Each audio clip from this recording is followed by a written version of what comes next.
ട്രോളുകൾ മാറ്റി നിർത്തിയാൽ പൊതുവിഷയങ്ങളിൽ കൃത്യമായി പ്രതികരിക്കുന്ന ഒരാളാണ് ഷമ. കഴിഞ്ഞ ദിവസം നടന്ന ഒരു സംഭവം തന്നെ എടുക്കാം. ഡൽഹിയിൽ നമസ്കരിച്ചുകൊണ്ടിരുന്ന വിശ്വാസികളെ ബൂട്ടിട്ട് ചവിട്ടുന്ന ഒരു പോലീസ് ഉദ്യോഗസ്ഥന്റെ വീഡിയോ പുറത്തു വന്നിരുന്നു.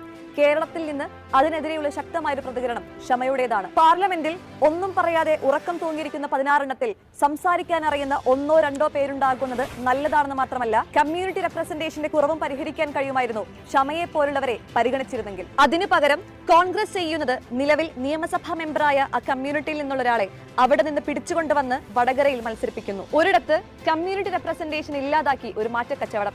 16 ഏക പ്രതിനിധിക്ക് വേണ്ടി കളിക്കുന്ന നാടകങ്ങൾ. വെറും 4000 വോട്ടിന്റെ വ്യത്യാസത്തിൽ BJP 2ാം സ്ഥാനത്തുള്ള പാലക്കാട് മണ്ഡലത്തിൽ അവർക്കൊരു ബലപരീക്ഷണത്തിനുള്ള അവസരം കൊടുത്തുകൊണ്ടാണ് ഇത് ചെയ്തതെന്ന് ഓർക്കണം. മറ്റൊന്ന്, 2 വർഷം ഇനിയും കാലാവധിയുള്ള രാജ്യസഭാ മെമ്പറായ ഒരാളെ ആലപ്പുഴയിൽ മത്സരിപ്പിച്ച് ആ രാജ്യസഭാ സീറ്റ് കൂടി BJPക്ക് താലത്തിൽ വെച്ചു കൊടുക്കാൻ പോകുന്നതാണ്. കോൺഗ്രസിന്റെ വാർ റൂമിൽ നിന്നുള്ള